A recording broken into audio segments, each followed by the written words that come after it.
Hey everybody, I'm Aaron Dieppa, founder and host of ShootToEarn.com, which is a show that I created where I get to hang out with awesome photographers from all over the world and talk about the business of photography. So today I get to hang out with Justine Ungaro. Justine, how's it going? Hi Aaron, how are you? I'm doing good. Before we get into the nitty-gritty of the business and everything, let me let you give us a background. I got started in 2003 as a full-time wedding photographer, and that was back in the Washington, D.C. area. Okay. But I did kind of grow up in the business. My mother was a wedding photographer when I was growing up and I guess she shot weddings for about 18 years. Mm-hmm. And I worked with her a little bit. I carried her bags at weddings. I shot with like a little like Minolta cheap little film camera, and her rules for me were stay on F8 and use a flash, like direct at people, because all she wanted me to get were like a few pictures of guests that were actually in focus and the exposure was right. So that was kind of my first exposure to the business. And flash forward to after college, I was working in the corporate world in DC, and I had a philosophy degree, so I was lucky to have a job at all. And my mother announced that she was going to retire from weddings at that point, and she just kind of had it. She was in her mid-50s, mm-hmm. built a successful business, and just was kind of tired. So I would have done anything to get out of my job at that point. So I just told her, you can't just quit all of a sudden. You've built this big business, and so I was like, why don't I come on and you can train me, and I'll take over the weddings, and you can go and do the portraits that you want to do. So that was kind of a whim at first, but I shot some weddings with her, and I found that I kind of loved it. It took one wedding where the couple was awesome and the venue was great, and it was kind of a perfect storm, and I just loved it. And so then 2003 was the first year that I shot weddings, I guess, on my own. And so, yeah, it's 10 years now. And about, I guess, like 6-7 years ago, I moved cross country to LA and got into portraits at that point, and I've been flying back and forth and kind of balancing the two ever since. Wow. So, and you got started though, you said you were shooting for your mother. How old were you? I was 24 when I started. When you picked up a camera? Working in the business. No, when I picked up a camera, yeah. I was like maybe 14, 15-ish. Okay. But it was just, then it was just like a reason to get paid a little bit on the weekend. I wasn't, I know like a lot of people in our business were these kids who were running all over the place taking pictures, and I just didn't think it was like this really cool, exciting profession, because it was like what my mom did. And we had a great relationship, but I thought I would be like a lawyer or in the sort of corporate world, and that seemed glamorous to me, and I ended up being really, really wrong about that part. I always think it's so fascinating to hear like backgrounds of photographers, because it's like 9 times out of 10 it's something other than I went to photography school. I always knew I wanted to be a photographer. Like it's always like I studied, I don't know, farming, agriculture, and I just stumbled into photography, and here I am today. So I took pictures of my crops or something. Yeah, exactly. Yeah, like me personally, I was a business finance major. Okay. I never really thought I would be a photographer. It's so funny. At least that's useful in business. Exactly. So sometimes it works out. You're able to kind of use that to your benefit. But for you, philosophy. I get to overthink everything. That's what I was saying. Like, how would you? Did you use philosophy in your business? I do in a way, but probably not the kind of philosophy that I studied. But I think like the ability to think through things and maybe to write and to express yourself. There are some skills I guess I picked up in there somewhere. Yeah. Oh, I'm sure. Well, I mean, to get up or to pick up and go all the way across the country from the East Coast to the West Coast, and restart your business. That's pretty impressive. Like, let's talk about that. Like, how did you begin? where'd you start? How did you get that going? Kind of a long story, but essentially I was out in LA, like I guess this was like eight years ago. I was kind of a film holdout for a while. I really didn't want to go digital, so I kind of held out for as long as I felt like I could, and eventually I realized I'm like, oh no, I just have to learn this digital stuff. Right. So I came out to LA for Gary Fong's like final digital intensive workshop boot camp thing, the last one he ever taught, and I ended up staying with my brother who lives out here in LA, and I ended up meeting his best friend, and we started dating and eventually got married many years later. So that was kind of my intro to LA, and a couple of years later after dating, I decided like, okay, well, I need to move if this relationship is for the long haul, which I knew it was. And so I had bought a townhouse in DC like 6 months before all of this happened, and that made it really complicated to leave. So eventually I just had to keep the house and be really bi-coastal for a while. And I had sort of 2 places to live, and I moved out here.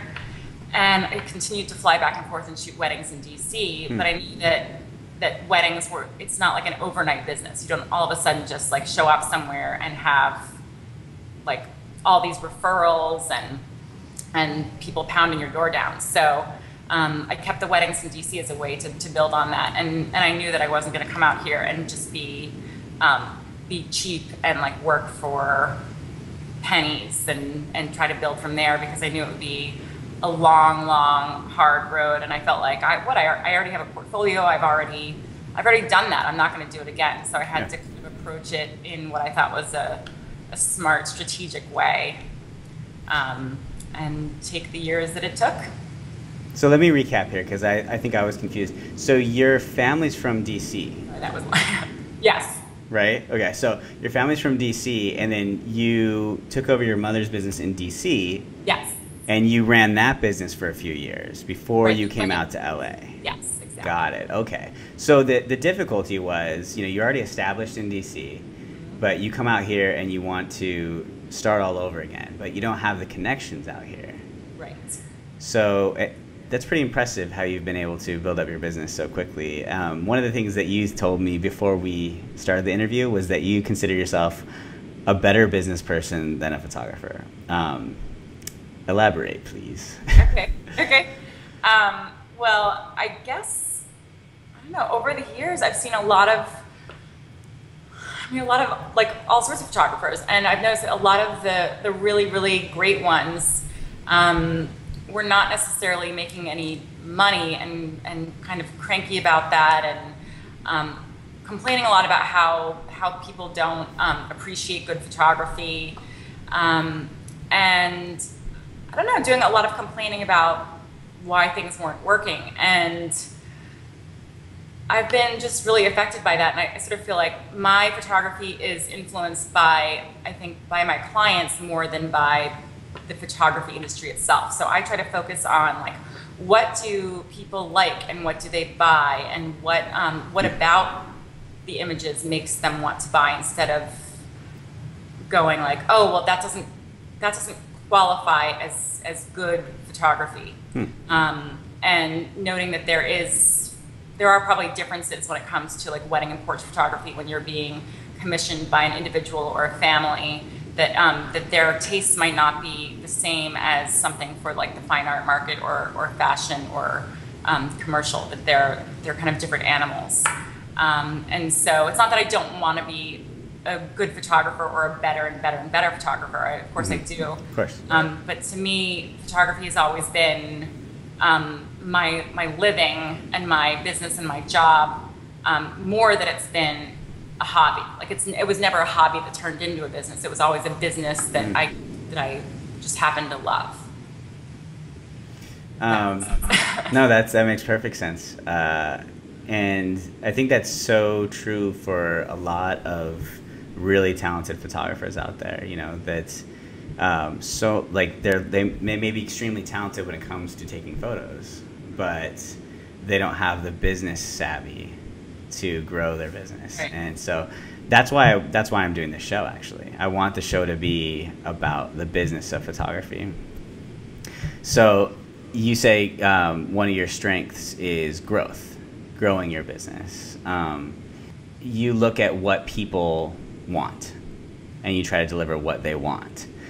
Let's get into that more. So does that mean that you adapt your style to what you think is popular at the moment? No. Okay. And I don't want to confuse anyone by making anyone think that that I'm out there letting clients direct things. But okay. I pay attention to, like, I've always been, since, like, I don't know what year, maybe 2005 or so. I've been a fan of doing in-person sales with my portrait clients. Okay. So through that process, I feel like I get to sit there, and sometimes it's hard, but sit there across from them and watch them see their images and see what they react to and what they love and what they don't, and try to figure out the why. So when it comes to shooting, I'm shooting what I want to shoot and what I see, but I seem to get clients who just come to me and they want what I do, but then what I do is kind of tweaked and honed over the course of years by listening and paying attention and realizing what kind of lighting people appreciate on themselves and angles and what makes a flattering image, and realizing that mostly people, they want to look good.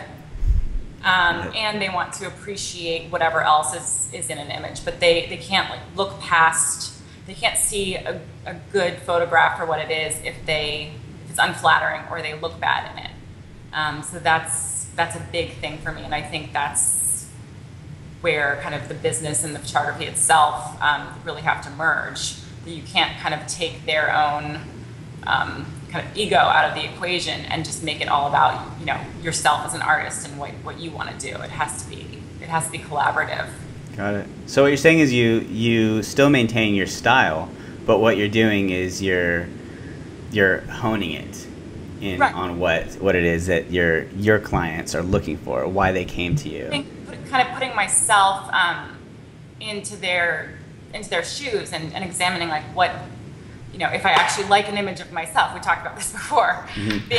Being in front of the camera when you're a photographer is kind of hard and uncomfortable, and you think, like, I look terrible. I hear you. Angle. And yeah, it's not easy. And so if we can recognize that our clients most of them are not pros in front of the camera either, and that they're a little uncomfortable and going like, oh, well, if that was me, why would I hate that picture? Mm-hmm. Or why would I love it?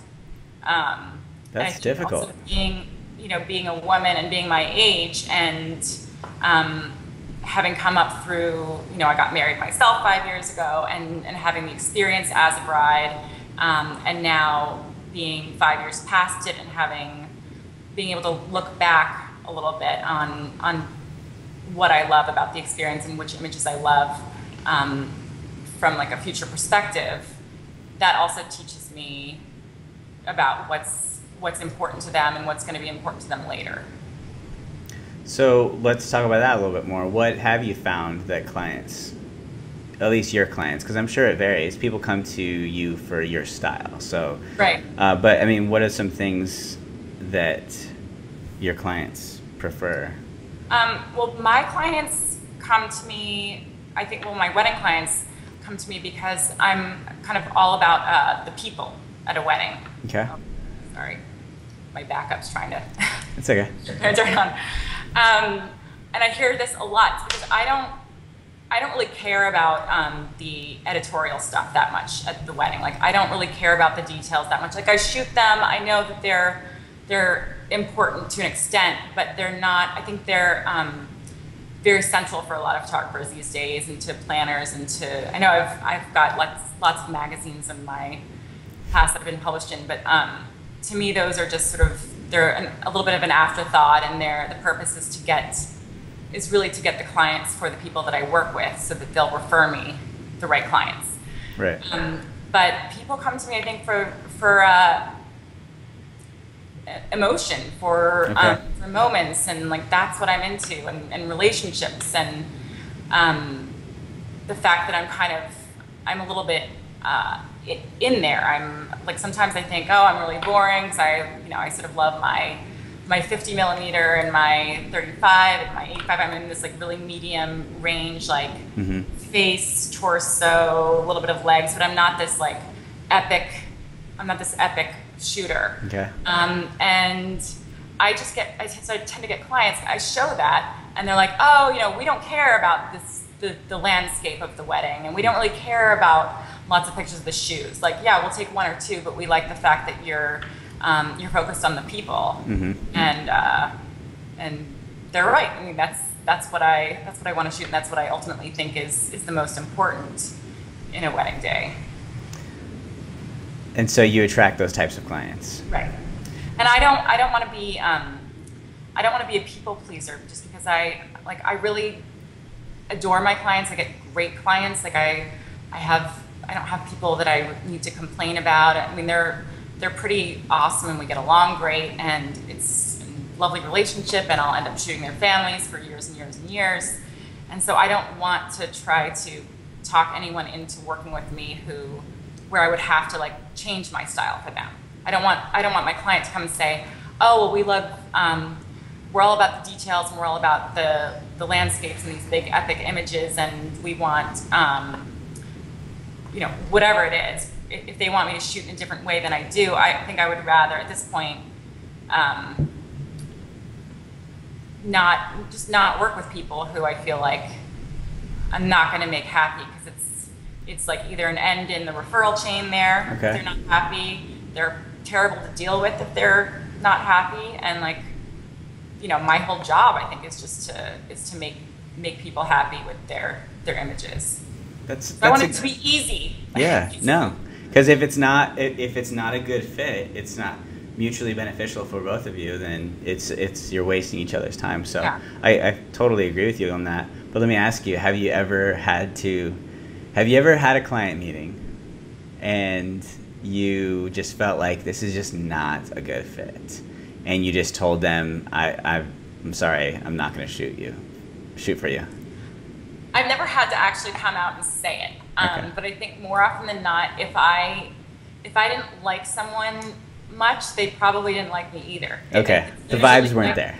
I think I rarely, it usually lines up. Like if I like most people, I don't have like a specific type that I have to look for. I mean, I feel like I can get along with most people, and if I really don't like them that much, they probably really don't like me either. So I've never had to come out and say it, but I've definitely like kind of made up an oh, I'm so sorry I booked your date kind of thing. Gotcha. It's rare, I think. Well, no, you have to do what's best for your business, and in the end, they're going to be happier with somebody else if you guys aren't a good fit. Yeah. So if they wanted that epic style photography where that focuses on the landscape or whatever, and that's not what you do, then in the end, they might not be as happy as they would have with somebody else. So you're doing them a favor. Oh, yes. Yeah. But I think, what's that? And myself a favor. Yeah, of course you are. But no, I think that's. Thank you for being honest about that. Actually, I think that's really useful for a lot of photographers out there. Because like in the end, you could book another wedding on that date with a client that is so much better of a fit with you that they're going to end up referring you a lot more business. Well, and for me, it's kind of a long-term thing. Like each wedding for me is not just like that one wedding day. It's referrals. It's like bridesmaids and siblings and everything. All these other weddings that I might shoot, as well as the families that I might shoot of that couple and or extended family and whatever comes from that wedding. So I'm sort of like I'm kind of in it for the long haul with the right people. So it's not just one wedding, it's all the other shoots that go along with it. Being the family photographer. Right, exactly. Yeah. So that's what you're saying. You're saying you want to be their family photographer. Right, and that's kind of that's just kind of what I've fallen into. And sometimes I feel like, oh well, I have friends who really specialize in one thing or another, whether it's weddings or newborns or engagements, something really specific. And I think sometimes it's hard to do so many different types of photography, but that's just where I've ended up, and it keeps me happy and it keeps things interesting. But because of that, like, I need to make sure that I'm working. I only do 20 weddings a year, and I'm really not interested in doing more than that. So I need to make sure that those 20 are sort of well chosen in a way. And that they're working for you. Yes. So. Okay. I don't like to market, so. Okay. So backtracking a little bit, this is kind of a perfect segue. You did say one of your strengths was growth, and you've proven that by rebuilding your business from scratch out here on the West Coast. How do you do that? I mean, like, when you say, getting more referrals from your clients, is that all organic, or do you do anything to sort of encourage that? It's really all organic, and I think it's really all about the relationships that you form with people. And if there's one thing I've realized over the years, it's especially for newer wedding photographers who want to go and hit up like the top wedding coordinator in their town or city or whatever, and suddenly just like, why won't they send me referrals, and how can I get them to? That it just doesn't really work that way, because the people who are there, they already have their people, and they kind of came up together in the industry. It's really about like forming those relationships wherever you are at your level, and kind of helping your friends, like the people who you admire their work and you enjoy their relationship and you like the way you work together, and kind of helping each other get to the next rung. And that's how you get sort of like the loyalty of your inner circle in wedding photography. But it's not just overnight. Yeah, because it's relationship based, right?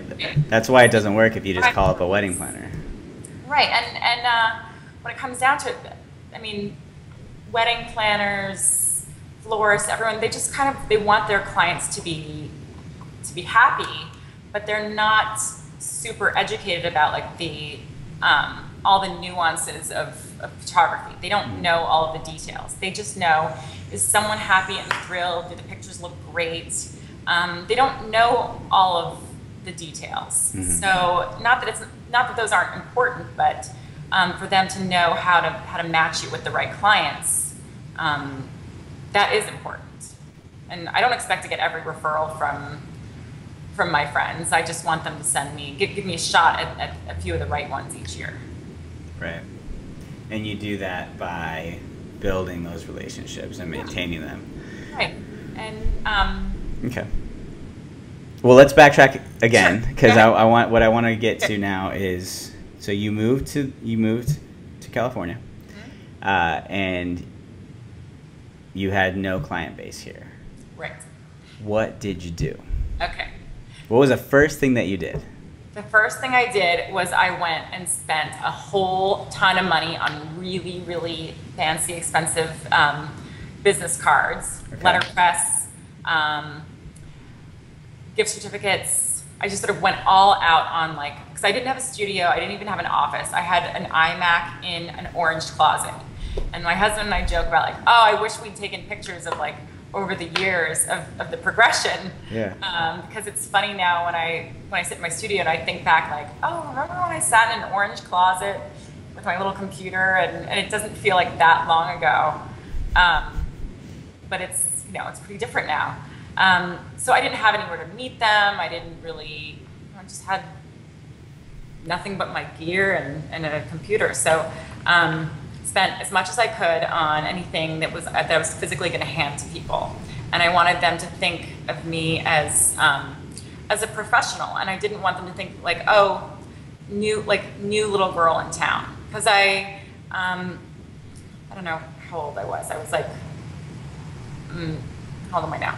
No, I was I don't know. I guess I was probably 27 or so. And okay. I looked a little younger than I was, and I was worried that people were just not going to take me seriously. Not that I was so experienced, but I wasn't straight out of school, and so I felt like every time I met someone, I wanted to hand them a business card that really kind of meant business. Mm-hmm. And that was kind of the best decision I made, because I can trace like lines of clients back to like this conversation piece business card that I would hand to people. Okay. And I used who I did know. Like I didn't have a client base, but who's my boyfriend at the time, but I had to start like meeting my now husband's friends and contacts and people he knew. So I tried to think about like, okay, well, who's well connected and who knows people who have money to spend? Like, why am I going to go bother trying to hit up people who are 25 and broke to try to spend money with me? Like, that's crazy.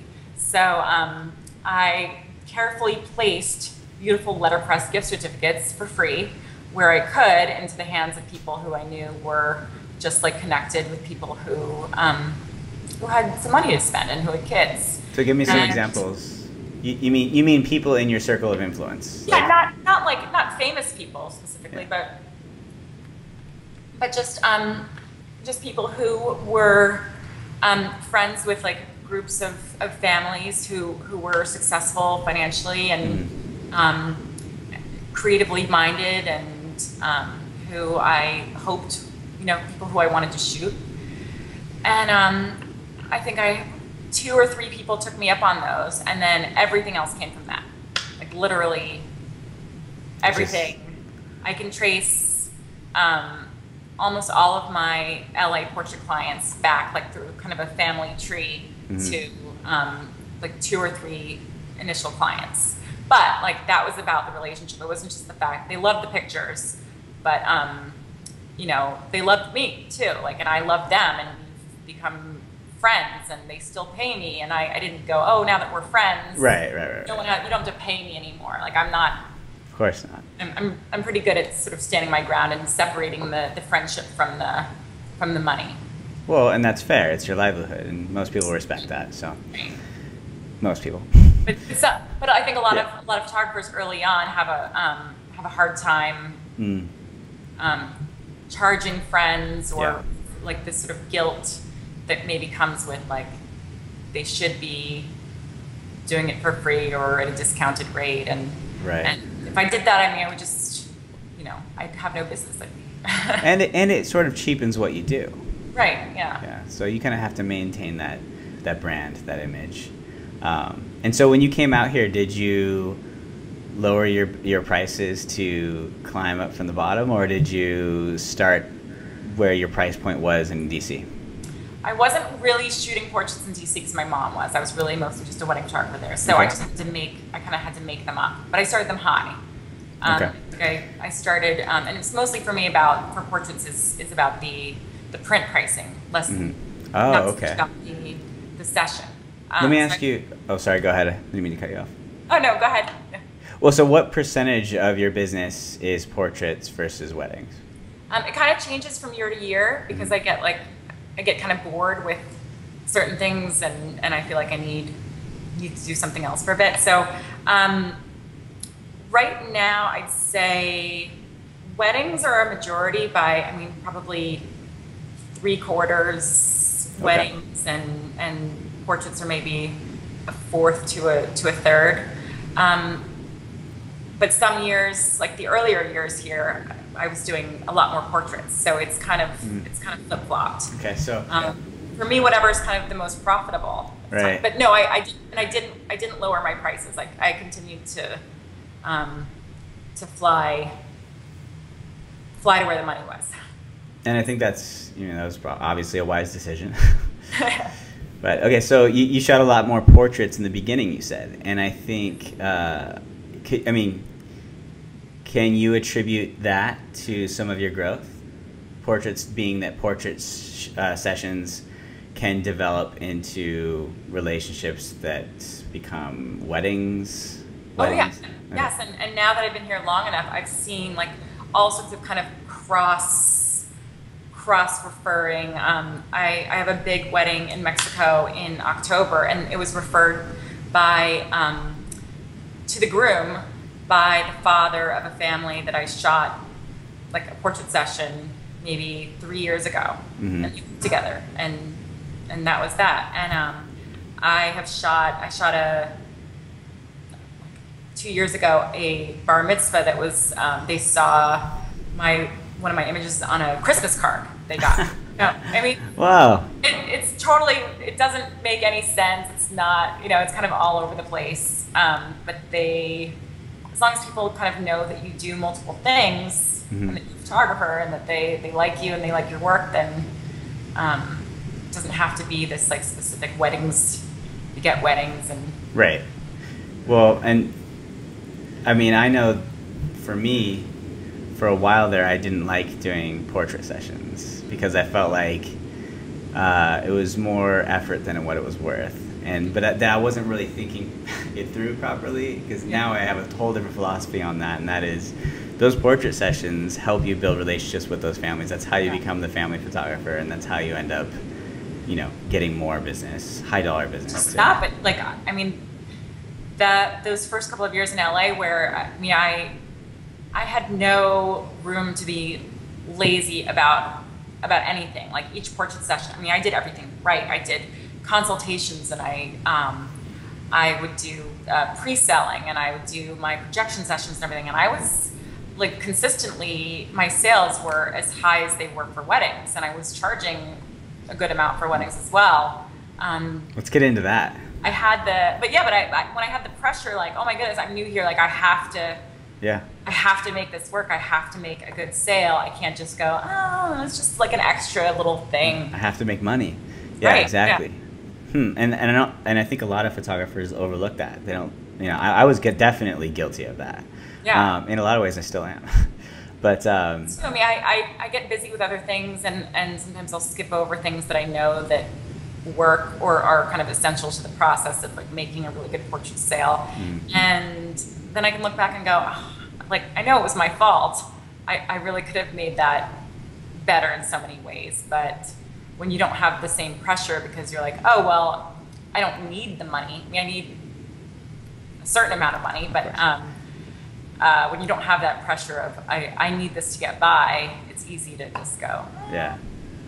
Well, the person that referred me to you, that recommended that I have you on the show, they mentioned that was a big part of your business, portrait photography, and that you were like an expert at that whole process. And so let's dig a little deeper into that. Like you just mentioned the pre-sale, like that entire process. If you don't mind, let's kind of go through that. Okay. I haven't really been doing the sort of pre-sale lately. To me, that's basically collecting a portrait order before you've actually shot portraits.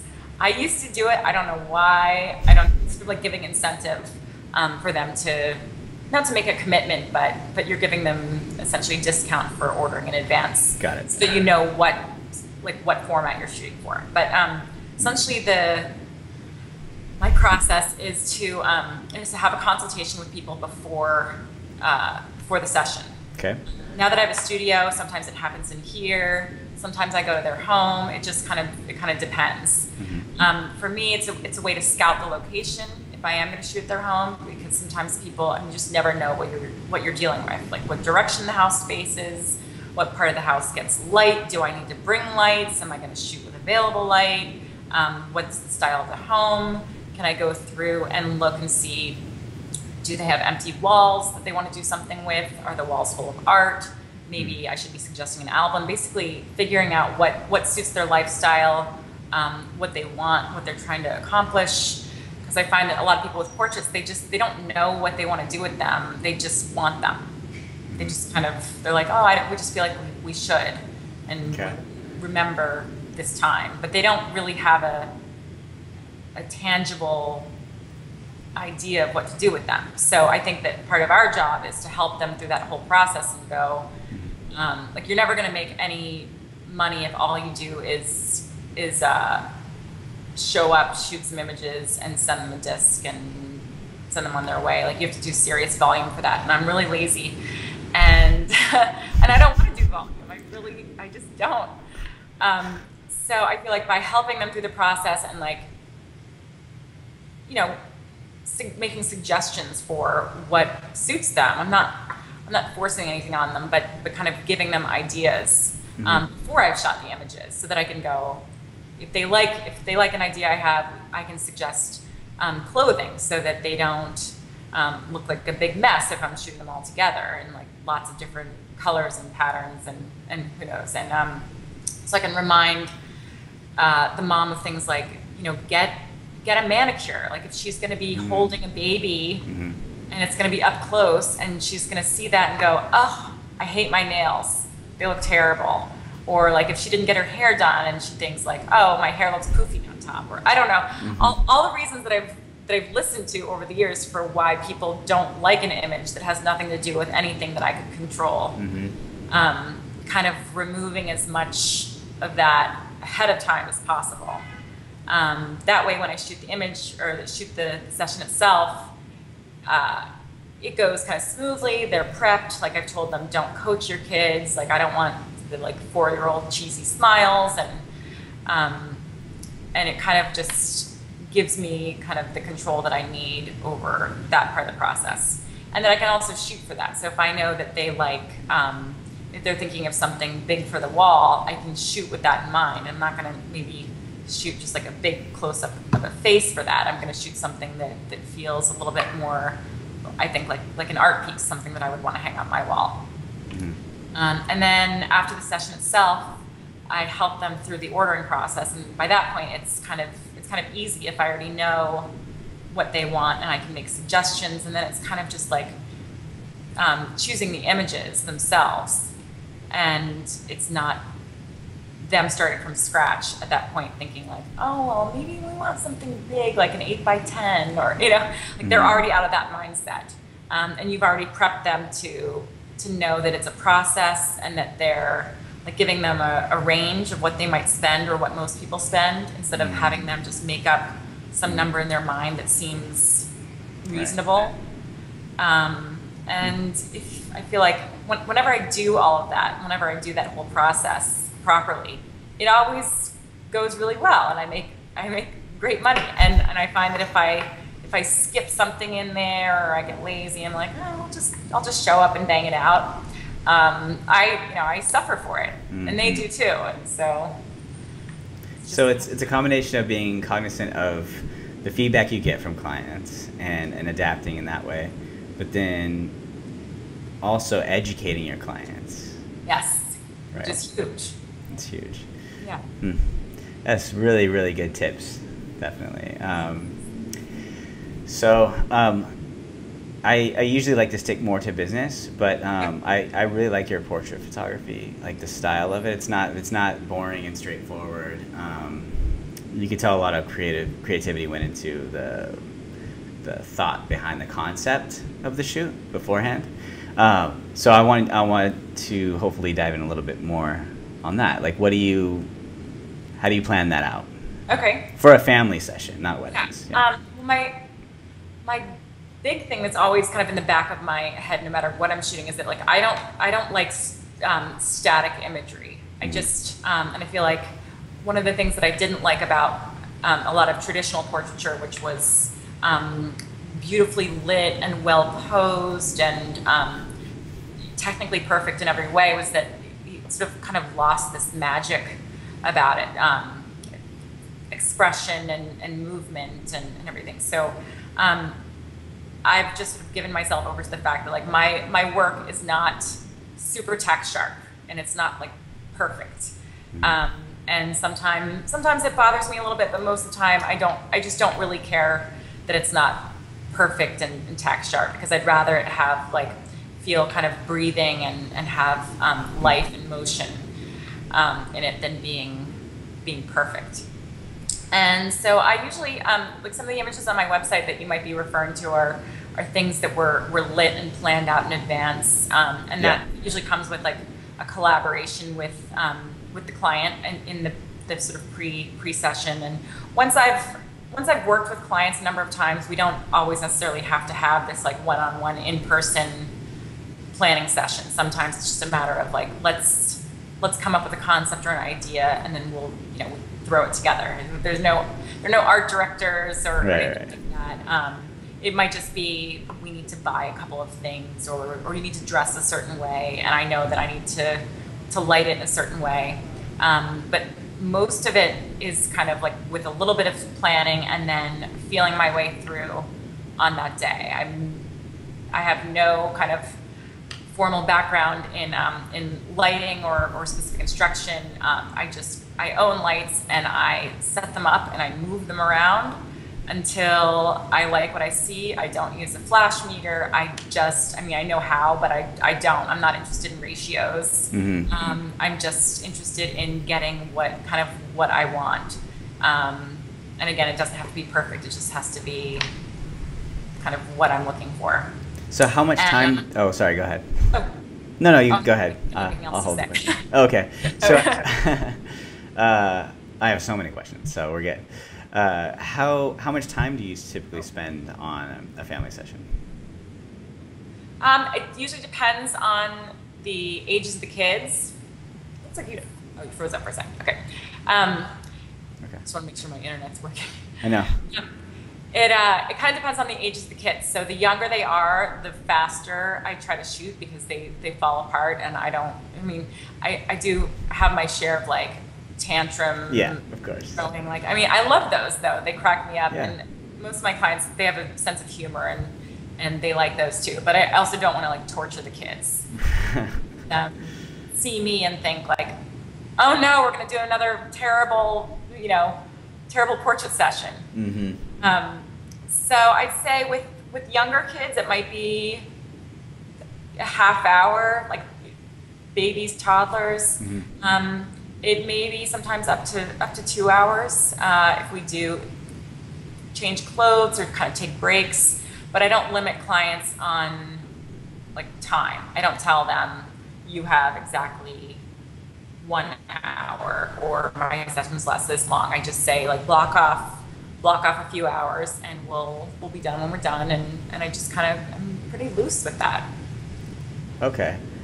Oh, so that's interesting. So you don't necessarily going into it know how long the session is gonna be. No. Wow. No. It just depends on like if everyone's having fun and I have ideas, I might just keep on going for a little while. And if they look tired, or if it looks like I'm pushing them, or the kids, usually kids, it will just go like, I'm done eventually. And that's not going to be 2 hours in. It's going to be an hour or 45 minutes or whatever. But I'll let them rest and eat and hang out and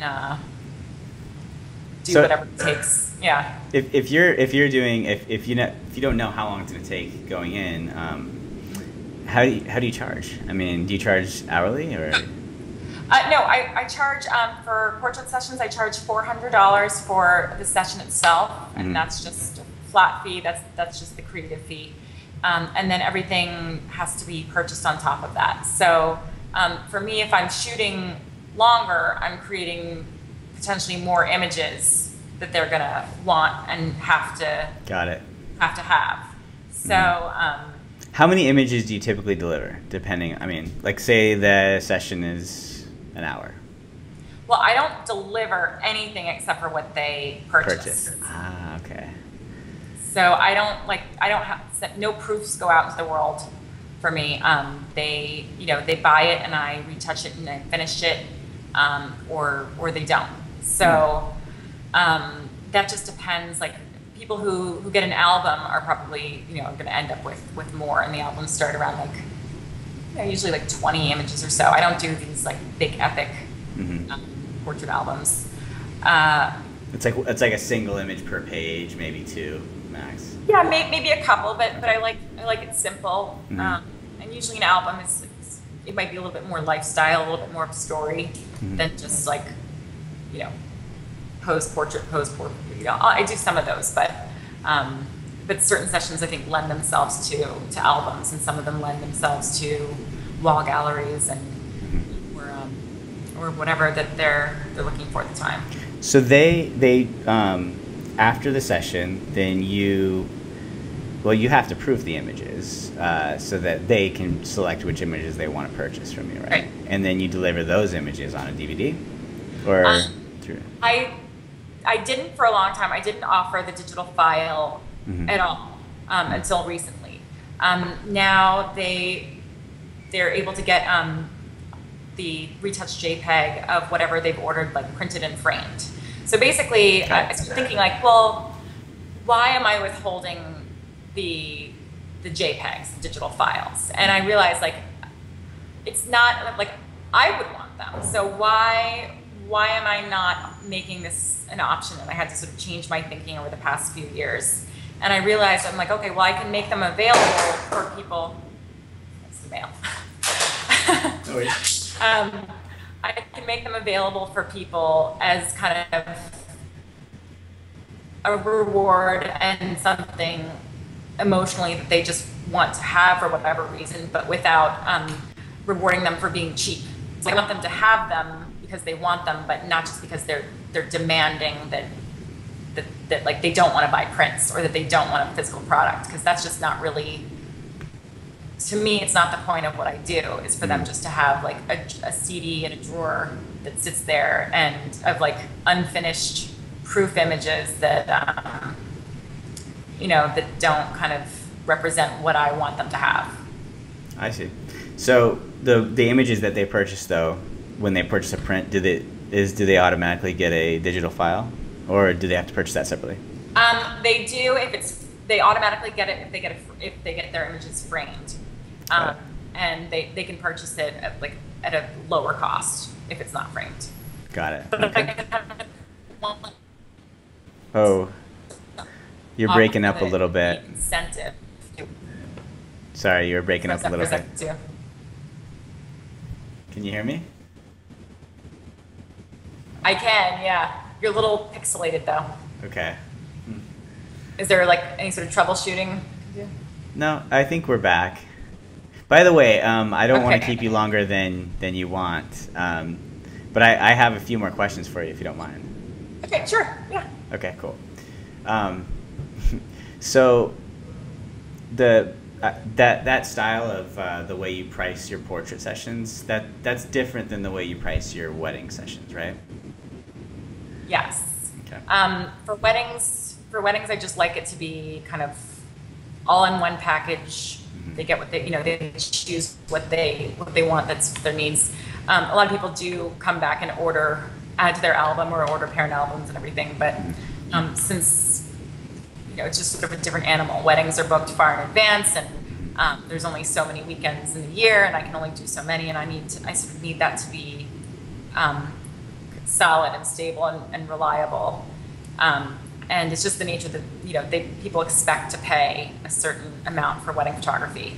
That's sort of inclusive of things. And with portraits, I think people can be scared off initially by the number that they are probably going to end up spending. And I want them to spend it because they love the images and they have to have them and they want them.